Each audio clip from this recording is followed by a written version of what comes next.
the Saurus had slain the humans who had encroached upon these tainted lands, their pleas of mercy falling upon uncaring, monstrous ears. This land was tainted by chaos, and all who dwelt within it were tainted by chaos by association as well. The Emberwatch had watched the brutal, uncaring slaughter of the Free Guild patrol, their storm-fueled blood boiling with righteous anger at the sheer uncaringness of the Seraphon.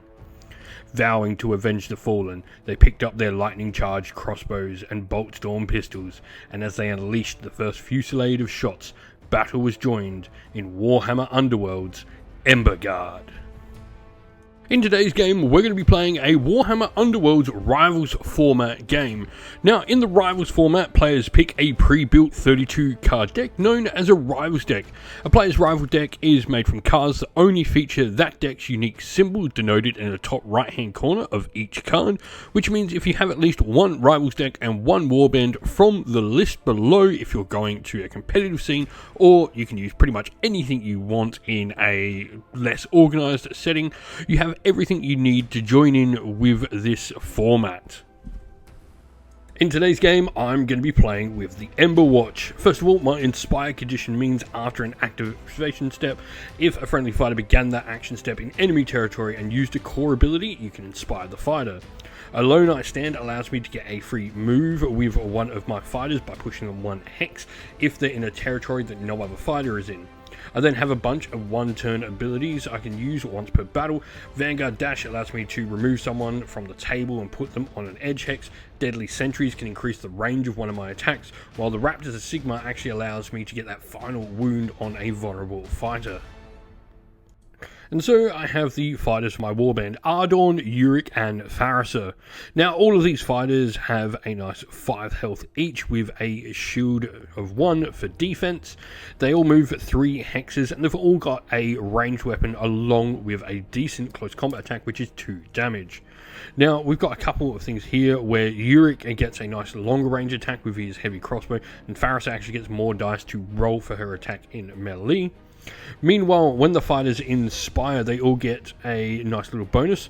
We have Ardorn and Farisa going up a point in defense, while we also get some extra dice in the attacks for Uric when we roll for them. For our game today, I'm going to be using the Emberstone Sentinels. This is a take and hold deck. This requires me to be playing around the objectives. On screen, we have the card listing for everything in this Rivals deck. Stephen will be playing with the Jaws of Itzl. First of all, his Inspire condition is done by inflicting damage on an enemy fighter in your opponent's power step or action stack.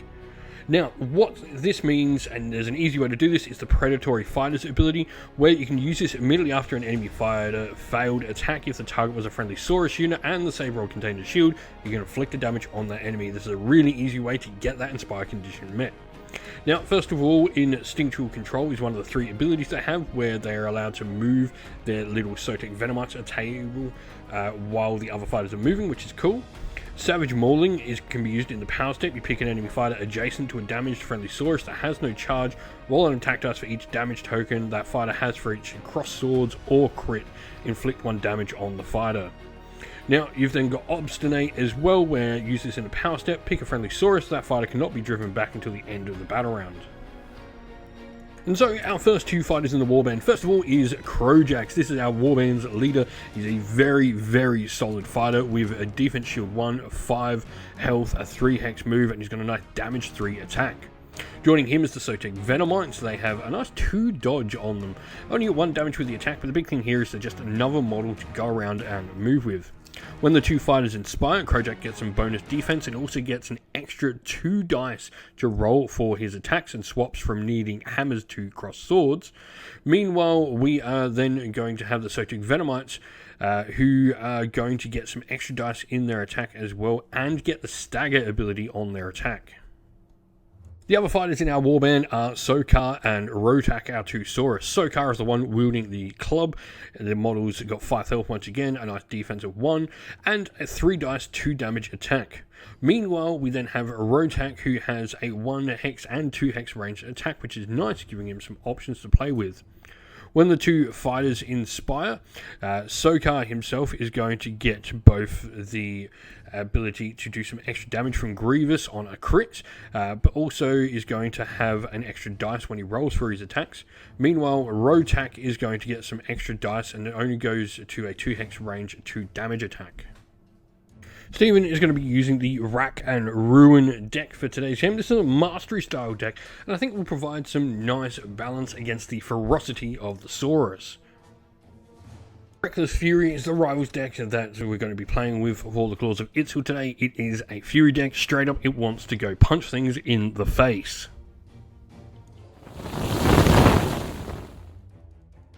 So we are all deployed for the Emberwatch. First of all, I have Yurik on this flank, and then we have Ardorn and Farisa on the other flank. Meanwhile, you've got Rotac and Sokar out on the flank. Holding the center is Krojax, and then Sotek's Venomites are on the other side of the table.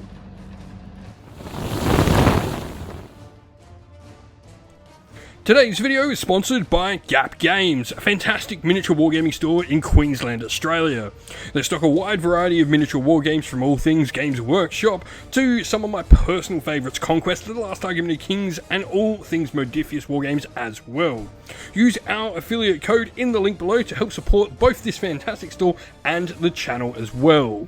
And so we're going to go first turn roll off. This is for the Emberwatch. I got a hammer. Cross Swords beats me on the initial roll, so you're going to get the first activation. Right, your first action is going to be making a charge with Rotac, who moves a hex forward. You now got a 2 hex range, so you're going to attack Ardorn. You need Cross Swords or hammers with him? Hammers. Hammers? Go for it. There'll be nothing. And then what do I get? I get a shield. And so nothing comes of that. Do you have any power cards to play? Alright, I'm going to make a charge action with Farisa, and I'm going to attack Rotac there. So I'm going to charge then with Farisa in attack Rotac back. So, any cross swords? That is 1 success. You will need shields with Rotac's supports count because of your friend there. That's a dodge, that won't. So that'll be 2 damage to him. I'm then going to play a card, Hold the Line. This means fighters cannot be driven back. This effect will persist until the end of the next action step. And you're then going to play Damned If You Do. Your opponent must pick one of the following abilities. So I have to either pick a fighter of mine, push that fighter 1 hex. Or I can pick an enemy fighter that's not vulnerable and inflict 1 damage on them. I'm going to let you deal a point of damage to one of my fighters. I don't want you pushing. And so you'll put a wound on Farisa.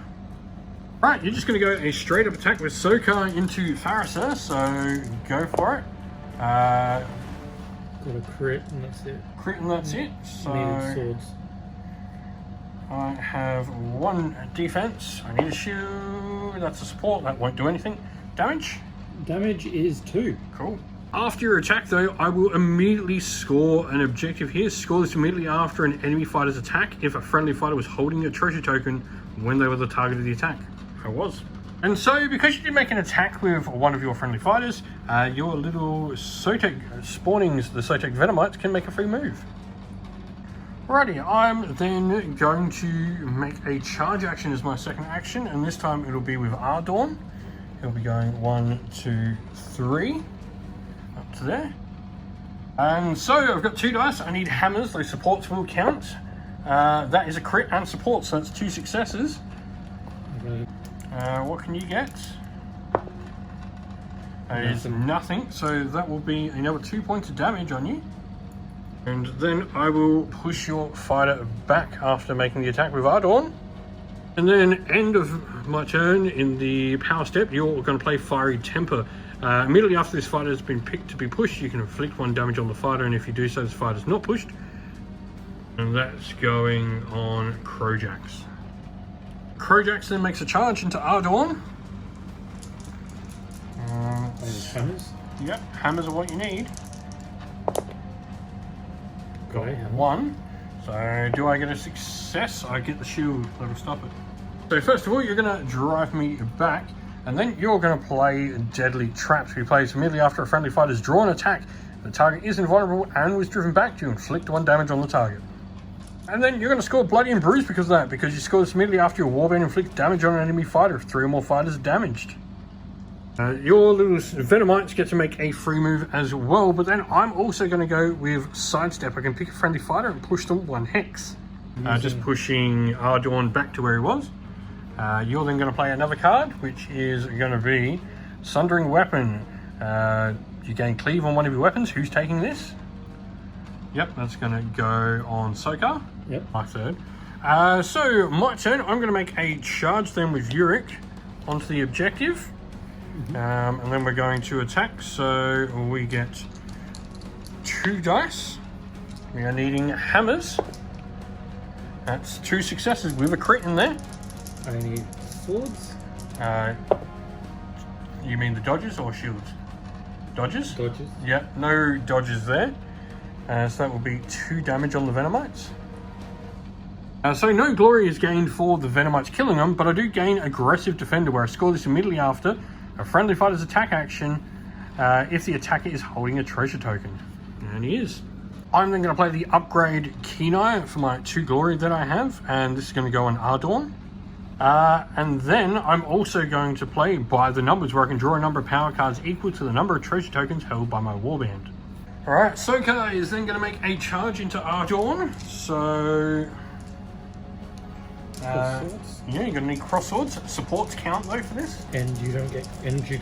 And cleave means... Oh! That'll be 2 successes, so I got absolutely nothing. Damage? 2. Damage is 2. And so my last action, because all my fighters have charge tokens, that means that Ardorn is allowed to make an attack action. So he gets 3 dice now. Needs hammers. He's going to attack Sokar. That is a single success. And Sokar needs a shield or crit on this. Shield. Will allow me to push him back 1 though, so we're going to push him back to there. And so, because I did that core action inside your territory, I'm actually going to get to inspire with Ardorn now. And so, end of round, I'm going to score Hold Treasure Token 5. I score this the end phase with a Hold Treasure Token 5. 5 at the back here. And so, we're going to go priority for round 2. Steven's the underdog, so he breaks tires. That hammer. You got a hammer, that's a tire. You're going to break the tire, you get the turn. And so, to begin with, first activation for the round, you're going to go with Crowjax. I'm guessing making an attack into Ardorn. Yep. Cool. 2 hammers. He needs hammers. It's 1. My defense roll. 2 dodges. That is nothing. Damage? Damage is 3. Ouch. And then you'll score Unsafe Ground, where you score this immediately after your warband inflicts damage on an enemy fighter on an edge. However, since you're the underdog, they can be within 1 hex of an edge, which is where Ardorn was. I'm then going to play a healing potion. I can pick a friendly fighter and heal them. Because I don't have any upgrades equipped on live fighters, I'm also going to play the Agile card. After you make a save roll, I can immediately reroll 1 save dice in the saved roll. That will be going on Farriser. Alright, so my first action for the round. We are going to go with Uric back here, and he's just going to make an attack. So Uric gets 2 dice with his crossbow. We get nothing on that. So Crowjax is going to make a charge, and you're going to use Vicious Intent. You play this immediately after you pick a melee weapon as part of an attack. That weapon has +1 attack dice. If the target's undamaged, you get +2. Luckily, I'm not that. So, going into Farriser. I need hammers. Hammers. I've got 1. Defense. Shield. Success. You can push me back. No. And so you're going to push me a hex back there. I'm going to make a charge action next with Farriser. Just going to move to here. But I'm then going to use my once per game ability called Deadly Sentries, which means I can pick one of my weapons and its attack and give me +1 range. I'll be doing that to pick here. So I've got the 2-inch range to attack Rotak. Yep. And so we are then going to make my attack roll. There's a crit, and that is it. Rotak. Support will count as a success. There's a shield. You got the shield. Got the shield. And so because I did fail the attack on that draw, a draw does count as a failed attack. You get to inflict 1 damage on Farriser, which does mean Rotak will inspire. Rotak then will just make an attack back into Farriser. 4 dice, and I need cross swords. Yep, 4 dice, needing cross swords. 1. The support will count for 2. That does count, but damage. Damage is 2. That will take, yeah, that'll take me out. My next action will be Yurik just making another shot with his crossbow into Rotak. And so we will get 2 successes there. Rotak has 1. I need a shield. No, so it'll just be a point of damage on Rotak. And to 3. Yep, that will be me done. Alright, Rotak just makes a move action as your last round. I'm then going to shoot him again with Yurik. So we get... Oh, that's cocked. We get 2 successes. You get a success, but that's going to do a point of damage. Now, I'm now going to use my ability, the Raptors of Sigmar. Once per game, I use it after a friendly fighter's successful attack. If the target is vulnerable, I then inflict an extra point of damage, so that will kill him.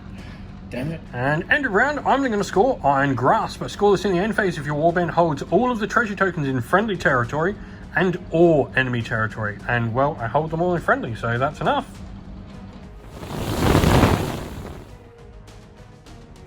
Today's video is sponsored by the Warhammer merch shop. Want to grab some merch for your favourite Warhammer army? You can use our affiliate link down below to grab your next purchase and help support the channel at the same time. Alrighty, so no one gets to be the underdog this round, so we're going to roll off for priority. I got a hammer. You got a hammer, so it is a re-roll because no one's underdog. Support, stop that. Hammer. Cross swords. You win.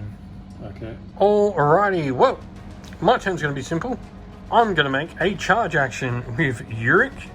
First of all, though, I do my move. And then I play a card, because play this immediately after a friendly fighter moves. I can push that fighter 1 hex, though the push must make me end on a feature token. So I can jump on the objective there. And now I'm going to shoot. And so, 2 dice. And what do we get? That is 1 success. Who are we shooting at? I have to shoot at Crowjacks there.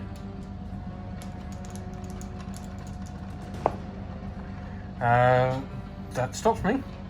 Alright, so I have a bunch of cards I'm going to play now. The first of these is Settlina. I can pick a friendly fighter on a feature token and give them a guard token. I'm then going to play the first upgrade here, Great Fortitude, giving Yurik +1 health. I'm then going to play Great Strength, where his melee weapons now have Grievous. And I'm then going to play Sharp Reflexes, where I get +1 save to a maximum of 2. Alrighty, so your turn. And so Crowjax is going to try and charge me. Alrighty, what do we have? Needing hammers. Yep. It's 1. So I need dodge or shield with him. That's a crit, so that will stop it. Yep. And so, because I had more crits in my roll than you did, I'm going to elect to stand fast as a combat resolution. This means your attack is now -1 damage, but I also can't be driven back, so you can't knock me off there. Then you're going to go Confusion. Annoyingly, pick 2 adjacent fighters, remove those fighters from the battlefield, and place them in the opposite hexes. And so, my next action, now because I'm the only one of my fighters with charge tokens, I can make a move. I'm going to go 1, 2, 3, up to here. And so I've just moved, so your response is going to be trying to punch me in the face. Yep. And so, 3 attacks. Let's see what you can do. I need cross swords. Got a crit, that's it. And what do I get? I got a crit and a shield, that'll be 2. And so that crit will keep me in it, and will not allow you to push me back because I have a guard token anyway. Now I'll immediately score Sally Forth, where I score this immediately after opponent's attack step. If a friendly fighter with charge token holds a treasure token in enemy territory. Right, so you're going to put Stomp, this rock splitting tread upgrade. That's going to go on Sokar. Yep. And so I'm going to make an attack action on Sokar. I need hammers. That is 2. What do you get? It's nothing. That'll be 3 damage because I have Grievous now. And because you've only got 1 fighter with charge token, you've made a move. Sorry, you've made a move.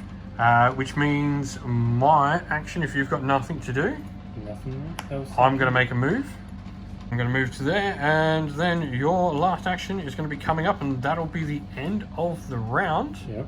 In game, I'll score hold treasure token 1 or 2. Thank you all for watching. We hope this battle report was enjoyable for you, and if you did enjoy it, please go check out some of our others in the playlist on the channel. If you have any questions, please drop a comment down below, and while you're there, don't forget to like, subscribe, and join our Discord server to check out all of our future wargaming content. Thank you all.